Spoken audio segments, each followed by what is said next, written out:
Based on Roald Dahl's classic children's book of the same name, Matilda follows Matilda Wormwood, a bright little girl who immerses herself in books. Matilda is discarded and belittled by her dim-witted parents. Her father insists on calling her a boy and harps on her stupidity for preferring reading to watching TV, and her hostile headmistress, the outrageous and wicked Trunchbull. Reclusive but with an ever-growing imagination and sharp mind, and a caring teacher, Miss Honey, Matilda dreams of a better life, daring to take a stand against unjust forces and to grasp her destiny in her own tiny hands. Matilda is a problem child. That girl is pure evil. Get this, I had to miss my dance competition for her birth. Totally not worth it, by the way. Just between you, me, and Mr. Wormwood, we were thinking of putting her up for adoption, but weren't bothered to do all the paperwork. I wish she could be more like me, and we could be best friends.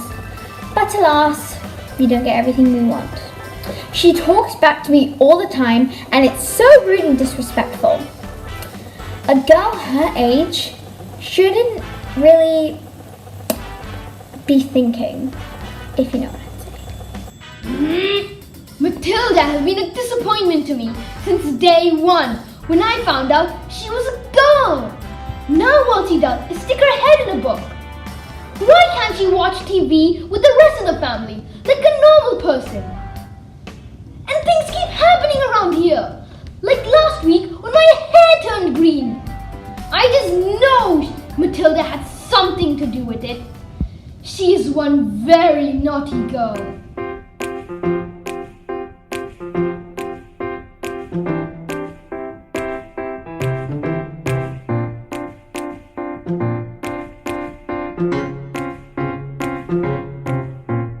Jack and Jill went up the hill to fetch a pail of water. So they say the subsequent fall was inevitable. They never stood a chance, they were written that way. Innocent victims of their story. Like Romeo and Juliet, 'twas written in the stars before they even met. That love and fate and a touch of stupidity would rob them of the hope of living happily. The endings are often a little bit gory. I wonder why they didn't just change their story. We're told we have to do, but we're told that surely. Sometimes you have to be a little bit naughty. Find that life's not fair, it doesn't mean you just have to grin and bear it. If you always take it on the chin and wear it, nothing will change. Even if you're little, you can do a lot. You mustn't let a little thing like little stop you. If you sit around and let them get on top you might as well be saying you think that it's okay, and that's not right.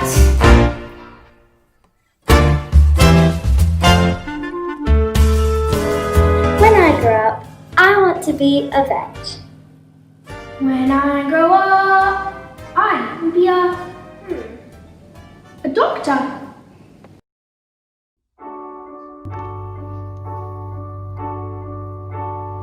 When I grow up, I will be tall enough to reach the branches that I need to reach to climb the trees you get to climb when you're grown up. And when I grow up, I will be smart enough to answer all the questions that you need to know the answers to before you're grown up.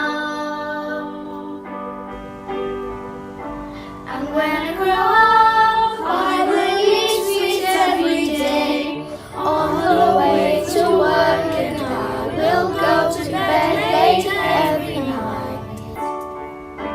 And I will wake up when the sun comes up, and I will watch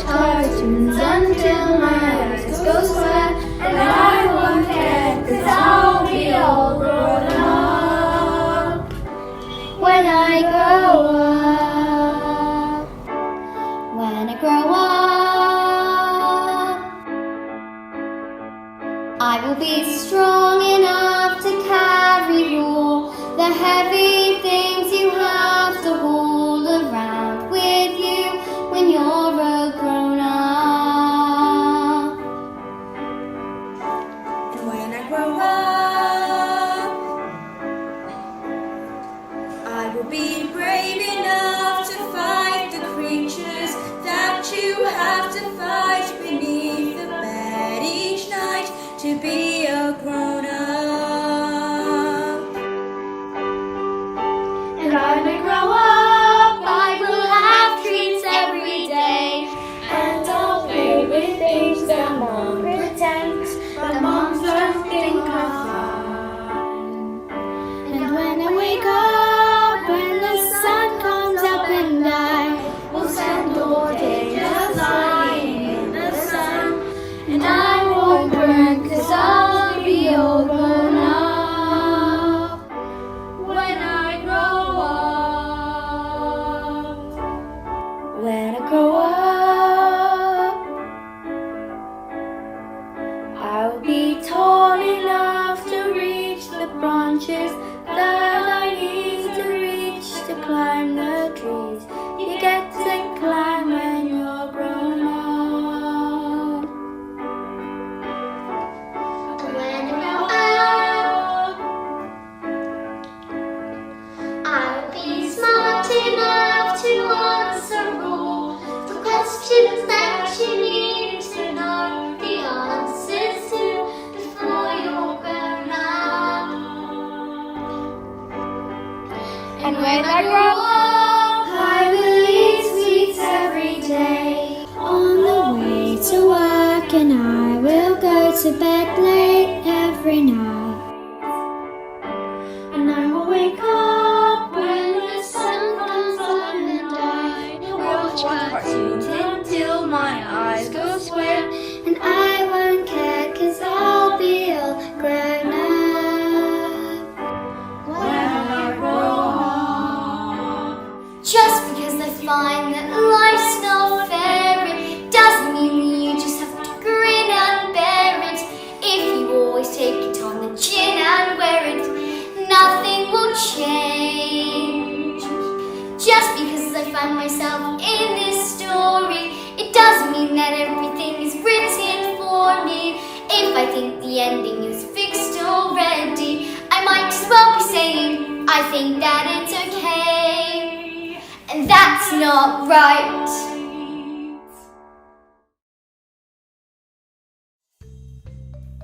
Our school's headmistress is called Trunchbull, Agatha Trunchbull. What a horrible person she was. She would make your life an utterly miserable one. If anyone stepped out of line, they would be locked inside of the chokey by Miss Trunchbull. One day, our friend Bruce made a terrible mistake, which you should definitely not follow. Matilda Wormwood! Matilda Wormwood! Yes, Miss Trunchbull? So you admit it, do you? Admit what, Miss Trunchbull? This morning you sing like a serpent into the kitchen and stole a slice of my private chocolate cake from my tea tray! No, I did not!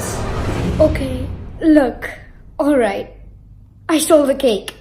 And honestly, I was really, definitely, sort of, almost thinking about owning up. Maybe. But the thing was, I was having a lot of trouble with my belly. You see, the Trunchbull's cake was so good, I scoffed it down too quick. And now it's beginning to fight back. Oops, see? I'm not guilty. I didn't do anything. You're guilty because you are a fiend, because you are a crook, and you are a thief. I shall crush you. I shall pound you. You shall be destroyed. As a huge cloud of chocolatey gas wafted from my mouth and drifted across the class, past Hortesina, past Alice, past Eric, past Matilda, and then my great, big, beautiful, chocolatey bub, which now seemed to have a mind of its own, wafted full into the face of the Trunchbull. Bruce Bogtrotter. Yes, miss? You liked my cake, didn't you, Bruce? Yes, Miss Trunchbull, and I'm very sorry. Oh, no. As long as you enjoyed the cake, that's the main thing. Well, I did, thank you. Wonderful. Marvelous. That makes me so happy. Gives me a warm glow in my lower intestine. Oh, cook!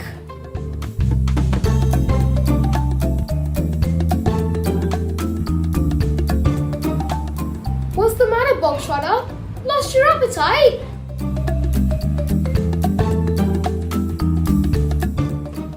Well, yes, I'm full. Oh no, you are not full. I'll tell you when you're full. And I say criminals like you are not full until you've eaten the entire cake. But, no buts. You haven't got time for but. Eat. But I can't eat it all. He can't. Eat. He surely can. Eat. He might explode. Eat. He can. He can. Bruce? He surely can. You are the man, Bruce. He might explode. He's quite elastic. He's going to blow. Make him stop. He's fantastic. Look at him go. I can't watch. He can't. He can. He surely can't. You are the man, Bruce. You're almost finished, Bruce. You'll fit in. Whatever you do, just don't let her win. It's too much! Is that too much? Go on, Bruce. You can do it. Silence!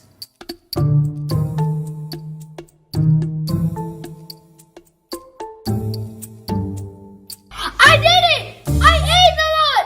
Please! No! No, please don't take me there! Please! No! That's not right. At school, Trunchbull tried to force me into the turkey by making up a word I can't spell during a spelling test. The children rebelled by misspelling simple words, believing we can't all be sent to the turkey at the same time. Matilda used her powers to move the chalk on the chalkboard, terrifying Trunchbull into believing the ghost of her dead brother, which we now know is Miss Honey's dad, is out to get her. Miss Trunchbull ran away, never to be seen again, and we finally got to celebrate our freedom!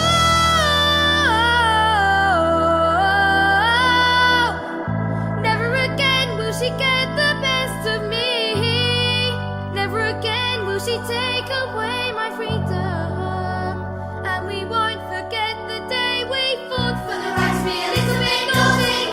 Never again will the turkey door slam. Never again will I be bullied. And never again will I doubt it when my mommy says I'm a miracle. Never again will we live behind walls. Never again will we are revolting children living in revolting times. We sing revolting songs, using revolting lives. We'll be revolting children till our revolting sun. And we'll have a choice for revolting, we're revolting. We are revolting children living in revolting times. We sing revolting songs, using revolting lives. We'll be revolting children till our revolting sun. And we'll have a choice for revolting, we're revolting. We will become a screaming horde. Take out your hockey stick and use it as a sword. Never again will we be ignored. We'll find out where the chalk is stored and draw room pictures on the board. It's nothing something We're revolting. Let's be out how we like. If you know what's wrong, wrong is right. Everyone N-O-R-T right. We're revolting. Say you stay inside the lines. If you disobey at the same time, there's no chance for You can take a hammer and if they chew you.